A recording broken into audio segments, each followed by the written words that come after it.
The morning of December 1st, 1955, began like countless others in the gentle curve of the Alabama winter. A thin mist rose from the Alabama River, softening the edges of the low brick buildings and filling the air with the scent of earth and damp wood. The sky at that early hour was the color of a faded rose petal, brushed with pale gold as the first light touched the church steeples and the quiet rooftops of Montgomery. In a small, well-kept frame house on Cleveland Avenue, a woman named Rosa Parks had already stirred. She was 42 years old, with soft, steady hands and dark eyes that carried the quiet of someone who listened more than she spoke. Rosa stood at her kitchen window, watching the neighbor's cat pick its way along the fence line. She liked this hour best, when the world was still half asleep and the only sounds were the low murmur of the radio and the soft whistle of the kettle. She poured herself a cup of coffee and let its warmth seep through the ceramic into her palms. The kitchen was modest but orderly, with a small wooden table, a jar of wildflowers she had picked last spring, and a calendar from the Montgomery Fair department store where she worked as a seamstress. The calendar showed a snowy New England landscape that looked nothing like the clay-red soil outside her door. As the light strengthened, Rosa dressed for work with the practiced ease of someone who had done this 1,000 times. She chose a simple, long-sleeved dress in a muted shade of plum, a wool coat to guard against the December chill, and a small felt hat with a neat ribbon. She pinned her hair carefully, checked her reflection in the round mirror above the dresser, and placed her sewing glasses into her handbag. Every movement was unhurried, each small ritual a kind of meditation before the day began. Outside, the street was coming alive with the sound of screen doors opening and closing, the distant rumble of a delivery truck, and the cool, clean air that smelled faintly of pine and morning biscuits. Rosa walked the few blocks to the bus stop, her heels making a soft, even rhythm on the sidewalk. The old oak trees that lined the street cast long shadows that stretched like fingers across the road. She passed the brick facade of the Holt Street Baptist Church, its windows still dark and sleepy, and noticed how the golden light caught the edges of the stained glass, waking the deep blues and rubies into a drowsy shimmer. Montgomery was a city of deep contradiction, but in these early hours, it wore a face of pure tranquility. The red clay paths of vacant lots, the white porch columns of well-kept homes, the little gardens with their winter-bare crepe myrtles, all lay under a blanket of silence that seemed to promise peace. At the corner of Cleveland and Montgomery Street, a small group of domestic workers and day laborers waited under the painted sign. They greeted one another with nods and murmured good mornings, their breath making small clouds in the cool air. Rosa exchanged a few gentle words with a woman named Sadie, who carried a worn leather handbag and complained cheerfully about the cold. Rosa smiled and adjusted her scarf. She could see the bus now, a dull green and cream shape moving slowly down the avenue, its windows glowing like amber in the early light. The squeak of its brakes as it approached was a familiar, almost comforting sound, the sound of the city's daily rhythm, the same sound she had heard for years. Rosa climbed the steps, paid her 10 cents, and moved to the rear of the bus as the law required.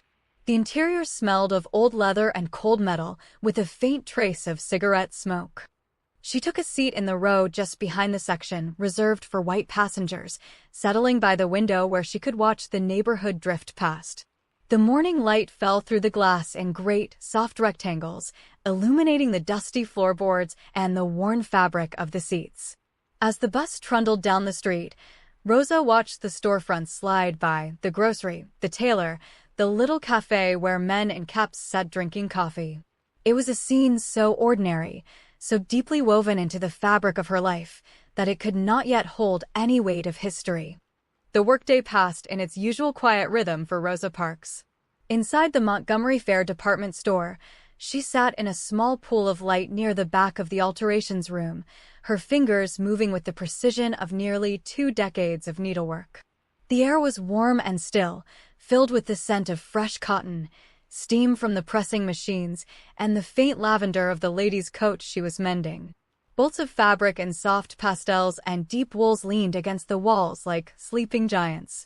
From time to time, a customer would pass through, their heels clicking on the polished wooden floor, and Rosa would look up with a calm, attentive smile. She was known as one of the best seamstresses in the city, a woman whose stitches were so tiny and even they looked like they had been put there by nature itself. Lunchtime brought a brief reprieve. Rosa sat on a bench in the small park behind the store, unwrapping a cheese sandwich from wax paper.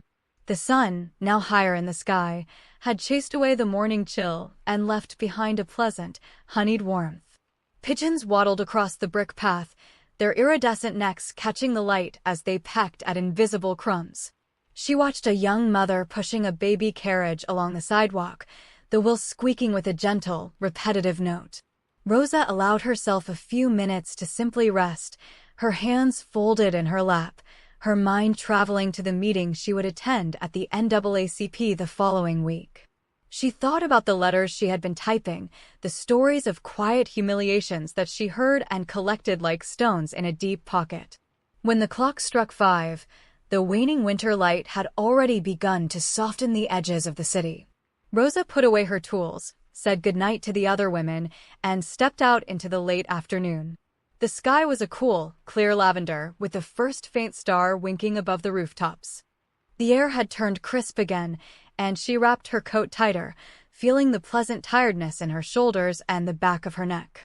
She walked through the department store's front entrance for a moment, letting the warm, perfumed air brush against her face one last time before heading into the street. The mannequins in the windows were already dressed for the holiday season, their painted faces serene and still. At the bus stop on Court Square, the crowd was thicker now. Rosa stood among men in faded overalls, women with shopping bags, and children who pressed their faces to the window of a nearby candy shop. The old fountain in the center of the square had been drained for the winter, its basin holding a few crisp brown leaves. The streetlights began to flicker on one by one, casting pools of amber onto the sidewalk. Rosa could see the bus coming from several blocks away, its headlights spreading a soft, pale beam. She shifted her handbag to her other arm and waited with the patience that seemed to live in her bones. This bus, like the one she had ridden that morning, followed the same paint scheme of green and cream. But the evening bus carried a different energy, the tired silence of people returning home. Rosa climbed aboard, paid her fare, and moved toward the rear. The back rows were already full, so she took a seat in the middle section, in the first row of seats designated for colored passengers. The seat was by the window again, and she settled into it gratefully. The bus hummed as it pulled back into traffic, its engine a low, steady growl that vibrated through the floor. The windows had fogged slightly from the breath of the passengers, blurring the streetlights outside into soft, golden smudges. Rosa let her gaze wander over the faces of the other riders. There was a young man in a wool cap, his head nodding with the motion of the bus, a tired-looking woman with a paper bag of groceries, an elderly gentleman with a cane. Through the window, she could see the outlines of the Montgomery State Capitol building, its columned silhouette dark against the evening sky. The bus stopped and started, letting people off at the Chrysler plant, then at the corner of a residential street where children ran to meet their father. With each stop, the front of the bus grew more crowded. White passengers climbed on, found their seats, and the aisle became a narrow corridor of coats and shopping parcels. The bus stopped on a busy corner and several more white passengers boarded. The driver, a heavy-set man with tired eyes and a cap pulled low, glanced into his rearview mirror and saw that the front section was completely filled. He pulled the lever that closed the doors with a hiss of air and walked down the aisle. His footsteps were heavy, made heavier by the weight of his duty to enforce the segregation laws of the city. He stopped at the row of seats just behind the white section, the row where Rosa Parks was sitting. By the rules of Montgomery City Code, the driver had the authority to move the colored section sign back one row if necessary, relegating any black passengers in that row to stand. He turned, his voice flat and tired, and told the 4 black people in that row to move. Rosa heard him clearly. She felt the eyes of the other passengers turn towards her. The 2 women seated across the aisle from her rose slowly, gathering their handbags and moving toward the standing area at the back. The man beside Rosa also stood, his expression weary and resigned. The bus idled, its engine a low, patient throb. Through the fogged window, Rosa could see the soft halos of the street lamps. She heard the shuffle of feet, the creak of the bus floor, and then silence. She did not move. She did not feel anger, not exactly. She felt something deep and still, like a stone settling at the bottom of a quiet river. Her hands remained folded over her handbag. "Are you going to stand up?" the driver asked, his voice growing a shade harder. Rosa looked up at him. Her eyes were calm, unblinking, the eyes of a woman who had been asking this question of the world for a long time without ever speaking it aloud. "No," she said, and her voice was soft, almost conversational. "No, I am not." The word hung in the air with an astonishing gentleness. It was not a shout of rebellion. It was not a cry of rage. It was the simplest possible refusal, as quiet as the closing of a book. Outside, the city continued its evening song. A dog barked, a pair of headlights swept across the bus interior, and somewhere a radio played a slow jazz tune. The driver stood motionless for a moment, as if he could not quite believe what he had heard. He had dealt with this before, with other women, other men, but something in this woman's stillness unsettled him. He warned her that he would have her arrested. Rosa simply repeated that she would not move. She felt the warmth of the seat through her coat, the familiar window glass cool against her temple. She thought about the long hours of her day, the ache in her shoulders, the simple human right to rest. She thought about the photograph of her mother she kept on her dresser, about the Emmett Till news clippings she had read, about the quiet courage of countless people whose names would never be written down.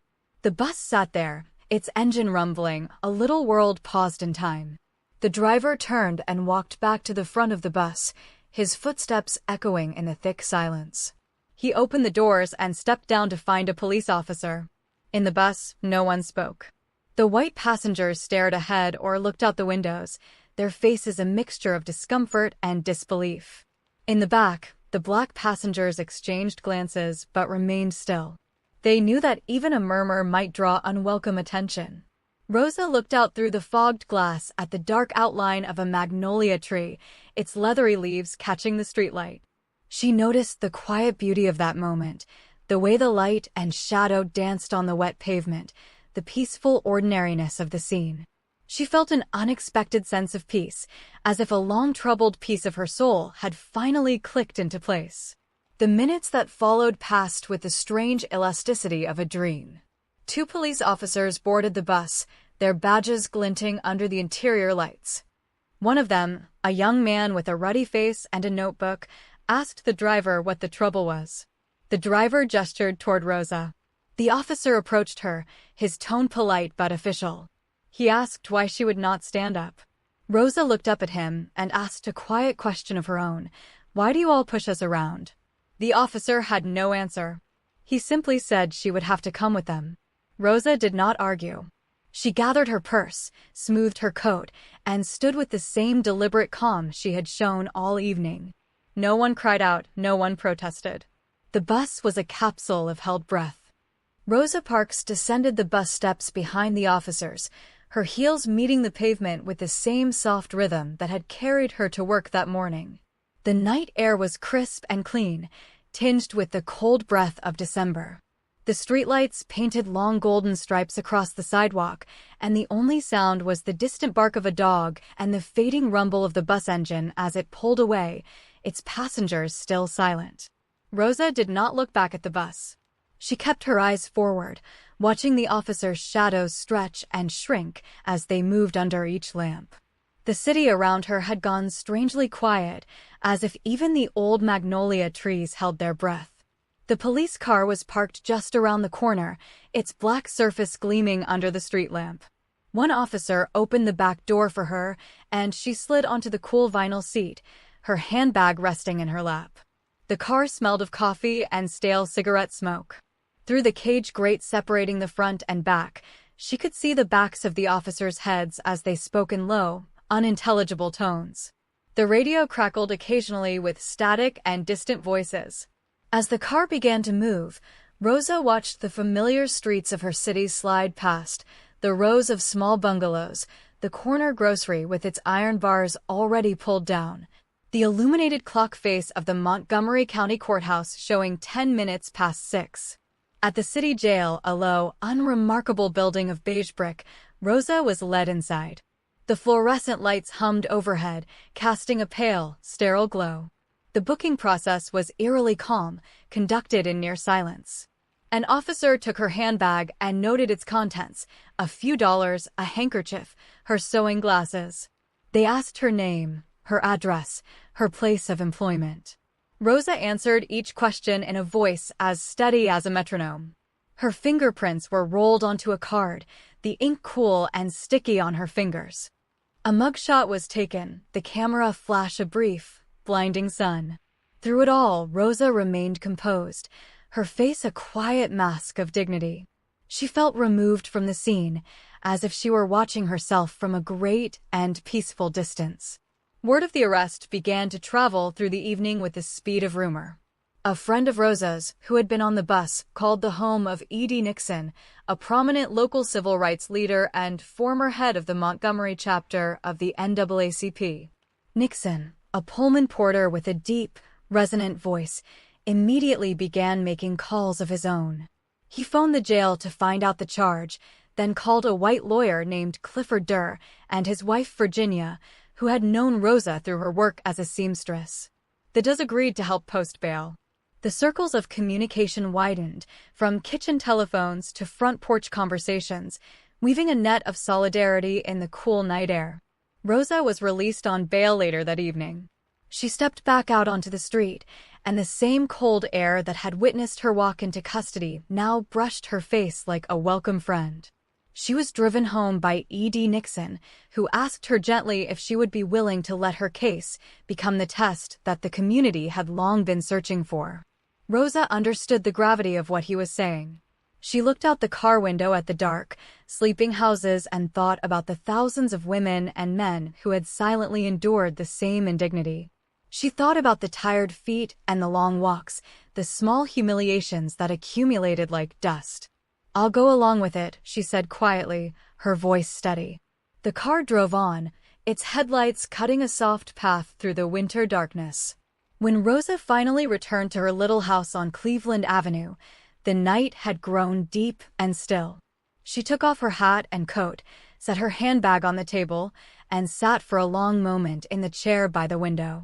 The kitchen was exactly as she had left it, the cup from her morning coffee still on the counter, the wildflowers brittle, but still upright. Outside, the stars had emerged, scattered like fine white sand across the black velvet sky. She felt a deep and abiding weariness, but also something else, a kind of quiet light, as if a candle had been lit in a room she had not known existed. She knew her life would change after this night, but for now, she simply allowed herself to rest in the silence. The morning after Rosa Parks' arrest, the news spread through Montgomery's black neighborhoods like a slow, deliberate sunrise. It began in the kitchens, where women frying eggs and pouring coffee heard it on the radio. It passed along the clotheslines where damp sheets hung in the cold air, and over the back fences where neighbors exchanged quiet words. The Women's Political Council, a group of black female educators and professionals led by Joe and Robinson, had long prepared for such a moment. They had drafted a call for a one-day bus boycott, and now, in the small hours of the morning, they set their plan into motion. Mimeograph machines in the basement of Alabama State College whirred to life, spitting out thousands of leaflets printed with the simple request, "Stay off the buses on Monday, December 5th. Those leaflets traveled through the city like dry leaves carried by the wind. They were handed out at churches, slipped under doors, and passed from hand to hand in barbershops and beauty parlors. The text was plain and direct, asking every black person to refrain from riding the buses in protest of the arrest and trial of Rosa Parks. There was no call for violence, no angry rhetoric, only a dignified appeal to self-respect and community. By Sunday morning, nearly every black household in Montgomery knew of the planned boycott. Pastors spoke from their pulpits about love, patience, and the long arc of justice. In the pews, heads nodded in silent agreement. The air was charged, but it was not the charge of a storm. It was more like the quiet pressure that builds in a seed just before it pushes through the soil. On Monday, December 5th, the first day of the boycott, Montgomery awoke to an extraordinary sight. The city buses, which normally carried thousands of black passengers each day, rolled through the streets nearly empty. A bus that might have been crowded with maids, cooks, and laborers now passed by with only one or two white faces visible in the windows, the rest of the seats vacant. The early morning sun glinted off their green and cream exteriors, but inside there was only silence. The boycott was not a march or a demonstration. It was a great quiet refusal, a citywide drawing of breath. The sidewalks, on the other hand, were alive with movement. People walked. They walked in twos and threes, in long, steady processions, their coats buttoned against the chill. Rosa Parks herself went to the courthouse that morning, dressed in the same neat plum-colored dress she had worn on the bus. The trial was brief. She was found guilty of violating the city's segregation ordinance and fined. Her lawyers immediately announced an appeal. Outside the courthouse, a crowd of several hundred had gathered, standing in orderly rows on the lawn. There was no chanting or shouting, only a respectful silence punctuated by the soft flutter of a banner. Rosa walked past them with the same quiet dignity, her head held high. She did not look like a hero of a grand drama. She looked like a tired seamstress who had done what she believed was right and who trusted the people around her to do the same. That afternoon, the community's leaders gathered at the Mount Zion AME Zion Church to organize the continuation of the boycott. They formed the Montgomery Improvement Association and elected a young minister from Dexter Avenue Baptist Church as their president. His name was Martin Luther King, Jr., a man with a gentle but powerful voice that could carry a room without ever rising to a shout. That evening at the Holt Street Baptist Church, thousands packed the pews and spilled out onto the lawn. The windows glowed with warm, amber light, and the sound of the congregation singing "Onward, Christian Soldiers" floated out into the night. Rosa listened from the front row, her hands folded, her heart full. The boycott, originally planned for one day, stretched into a week, then a month. An intricate carpool system was created, with dispatch stations set up at churches and community centers. Volunteers in every neighborhood offered their cars to ferry people to work and back. The sound of gently rolling tires replaced the roar of bus engines. Young boys rode bicycles alongside, delivering messages between stations. Women in sturdy shoes walked miles each day, their shadows stretching long in the morning and evening light. The city's landscape transformed. Front porches became way stations where walkers could rest, and church basements became meeting halls where tired feet were soaked and spirits renewed. Through it all, Rosa Parks continued her quiet work. She traveled to meetings, spoke when asked, but mostly she remained the same woman she had always been, a symbol, yes, but more than that, a human being whose simple act had called a community to its feet. As the weeks turned into months, the Montgomery bus boycott became woven into the fabric of daily life. What had begun as a sudden, startling silence on the buses settled into a new, more profound rhythm. The sound of footsteps on pavement became a kind of music, a soft, persistent beat that accompanied the sunrise and the sunset.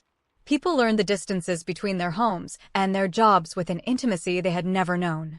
They discovered shortcuts through alleyways lined with morning glories, the feel of dew on sidewalks, the particular shade of blue the sky held at 6:30 in the morning in February.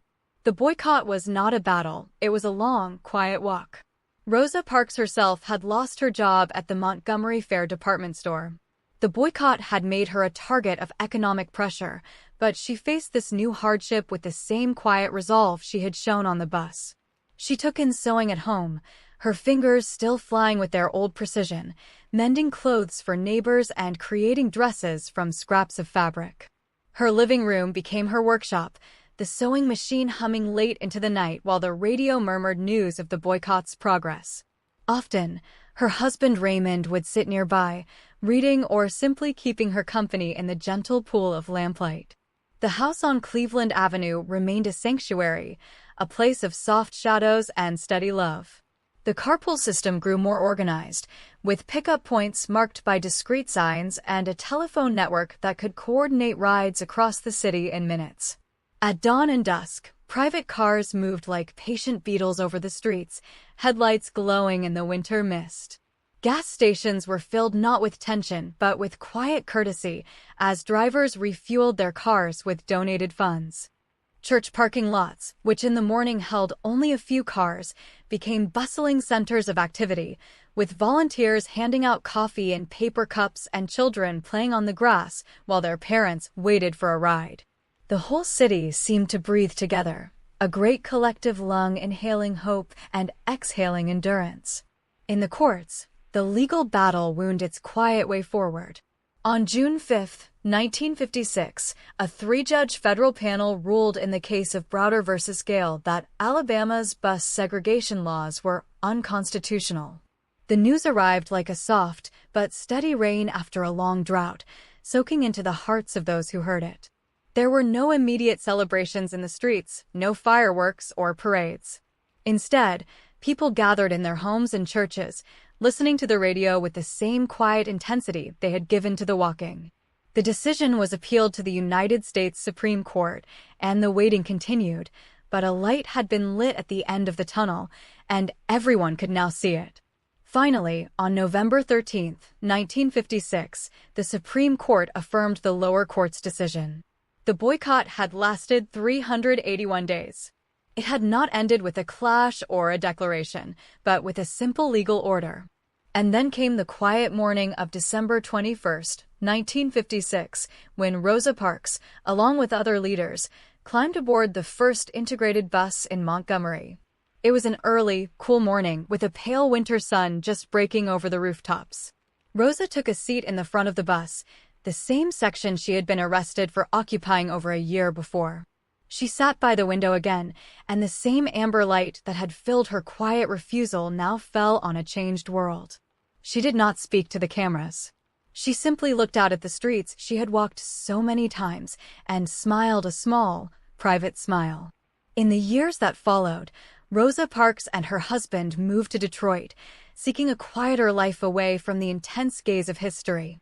She worked for a congressman, answered letters, and gave occasional speeches in her soft, measured voice. But in the evenings, she liked to sit on her front porch and watch the neighborhood settle into sleep, children called indoors, porch lights flickering on, the sound of a distant train. She often thought back to that December evening in 1955, not with drama, but with the gentle wonder of someone who had planted a seed without knowing what tree would grow. The world remembered her as the mother of the civil rights movement, but she remembered herself simply as a woman who had been tired and who had not been afraid to say no. As the years rolled on, the image of that quiet seamstress sitting on a dusty bus seat became engraved in the American memory.